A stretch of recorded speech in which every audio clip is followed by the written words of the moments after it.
this rugby ball aside. So I was fortunate when I started strength training that I had instruction that was based in science. Arthur Jones was a genius. He came up with the Nautilus concepts, designed machines that had variable resistance. The resistance varied relative to the strength curve of the body. So the resistance curve would adapt it was not specific to each individual, but it made it a lot better than a barbell, okay? So Arthur Jones' speed of motion was controlled, the range of motion was proper. We've even evolved it from there. So when I started strength training, it was one set to failure, and then you moved on to the next. But let's discuss the leg press. How should you set up the leg press? There's a lot of considerations. The most important consideration is the individual's bodily proportions to make it safe. Safety first. The worst thing you can do in a workout program is get hurt. And usually what gets hurt is the joint. Muscles do as well, but usually joint damage, okay? So we need to talk about hip flexion because that's the kind of misunderstood element in the leg press. Now the ability, what is hip flexion? Hip flexion is the ability to bring your knee to your chest, okay? As you bring your knee to your chest, you're involving certain musculature.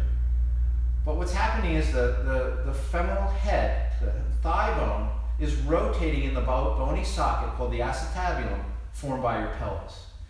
Everyone's bony structure is shaped differently, asymmetrically. Even in my own body, there's asymmetry from side to side in how the joints are formed, which will affect range of motion. Some people have a very deep socket, some more shallow. A shallower socket is going to allow more hip flexion. A deeper socket, less, because you're going to hit a bony stop. So what happens when people exceed the hip flexion of the ball and socket at the hip? The pelvis starts to rotate, okay? That's what we want to avoid. The misguided notion is that you have to be rock bottom in a squat or a leg press in order to activate your glutes. The most important way to activate your glutes in terms of consideration is speed of motion. Slow the repetition down as you approach the low point, but don't fire out of it either, okay? So this is where sports and exercise differentiate. You gotta fire out of it if you're lifting a heavy load that's like a world record or your personal record. If you try to go slow and load the muscles with no momentum, you're not gonna move it.